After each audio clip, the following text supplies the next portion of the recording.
Hi, welcome to the channel. Today we're going to discuss which teams we think are going to be fighting for promotion in League 1 and League 2.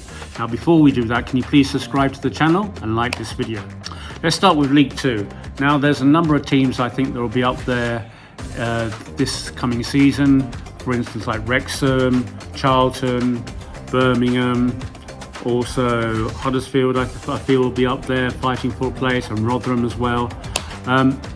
For different reasons, these clubs have different incentives to go up. Obviously, Wrexham, with their film star backing, are going to be very much at the forefront of the chasing pack for the first three places. I don't think they're going to be the champions of League 1, but I do see them being in the top three.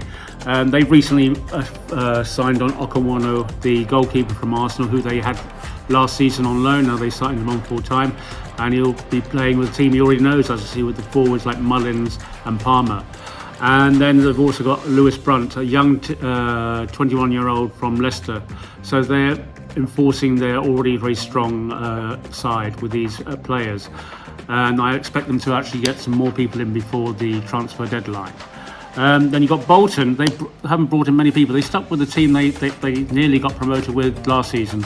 And they brought one new person in called Chris Farino, centre-back from Wycombe. So it's obviously someone that they've had their eyes on in the same league as theirs and felt he was good enough. But they haven't brought in many people in the window at all. Charlton, on the other hand, have brought in two midfielders from the Championship, Luke Berry from Luton, Greg Doherty from Hull City. So they are trying to obviously make their midfield much more stronger than it was previously, and probably looking for in the top 5 this coming season, whereas they were mid-table last time.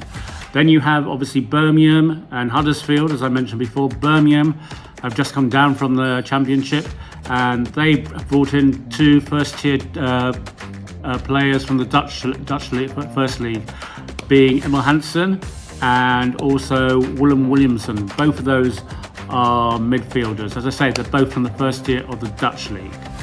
And then you have Rotherham, who've just came down as well with Birmingham from the Championship.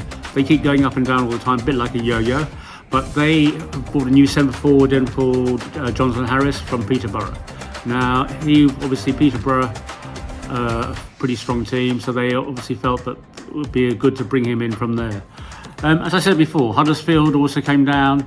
They haven't really brought any new players in. They let their midfielder go to Coventry, Jack Rodino, but I do feel they'll be in the playoffs at least.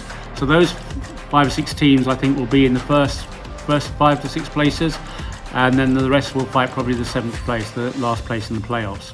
Let's move on to now the League 2, and this league, because it's obviously with Wrexham and Stockport going through, it's not such a strong league as last year. You obviously still have your MK Dons and AFC Wimbledons, and you also have Gillingham, Barrow, Harrogate and Morecambe. All these teams I feel will be fighting for thereabouts for the top 6 places. AFC Wimbledon have strengthened their forward line by Stevens from Solihull Moor they brought in, and also Piggott, the old player who used to play for AFC Wimbledon 2-3 years ago, who they've got on loan from Orient now. Now Piggott's a very strong finisher if he's given the ball right. They all like to say feed the pig when they're talking about Piggott at AFC Wimbledon, and Stevens looks like a very good buy as well. They've also brought Goodman in from Palace as a goalkeeper, young goalkeeper. Hopefully it'll be a good learning phase for him, but let's see how he gets on loan with AFC Wimbledon. MK Dons, on the other hand, have brought a very good attacking midfielder who actually played for half a season for AFC Wimbledon. Brought him in from Stockport. His name is Connor Evans, a very strong midfielder, very talented. I'm quite surprised Stockport didn't keep holding when they moved up to Division 1, but there you go. Notts County, on the hand, have brought in Alex Bass, the Sunderland on loan from Sunderland, who previously was on loan last year to AFC Wimbledon. And he played very well for AFC Wimbledon, got many clean sheets, as a very strong between the posts for them. So that's a very good loan deal by Notts County. And then Gillingham have brought in Little from AFC Wimbledon. Eamon Little was very good for the first 6 months with AFC Wimbledon last year, but then he tailed off a bit. So we'll have to wait and see how he does for Gillingham. But I feel he's definitely got a talent with him, but he didn't have really strong second part of the season. So we should have to wait and see how he performs for Gillingham. And then Harrogate have brought in Stephen McKenna from QPR in the Championship. They obviously feel their midfield is not strong enough, so they brought him in. So those 5 or 6 teams I feel will be fighting for the first 6 places.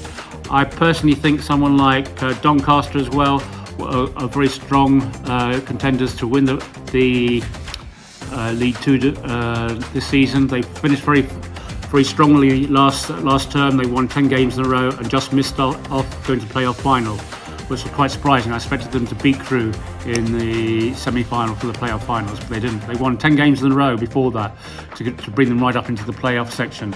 So they're going to be a very strong team. Notts County you can't discount, of course. They got one of the best forwards in the League Two. So it'll be very interesting to see how all these teams do. Anyway, we'll keep you updated as the season progresses on League One and League Two and see how they all do. That's all from us now, and we'll speak to you soon.